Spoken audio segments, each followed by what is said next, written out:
தீபக், ஏதோ பேசணும்னு சொன்னீங்க. ஆமாங்க, சொல்லணும் தான் வந்தேன்.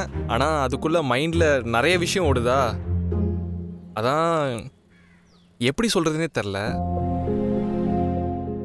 ஆமா, நீங்க கூட ஏதோ சொல்லணும்னு சொன்னீங்களே, சொல்லுங்க. சொல்லிடலாமா? அதுக்கு தானே ப்ரிப்பேர்லாம் பண்ணோம். சொல்ல வேண்டாம். அப்புறம் தீபக் நம்மளை பத்தி என்ன நினைச்சிருக்காருன்னு தெரியாம போயிடும். முதல்ல அவரே சொல்லட்டும். நீங்களே முதல்ல சொல்லுங்க. என்கிட்ட தானே தீபக் சொல்ல போறீங்க, எதுக்கு இவ்வளவு தயங்குறீங்க? எஸ், கரெக்ட்ல.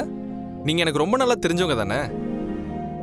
ஆனா ராணி, நம்ம என்னதான் தைரியசாலியா இருந்தாலும் இந்த லவ்வுன்னு வரும்போது இப்படிதான் ஆயிடுவோம் போல.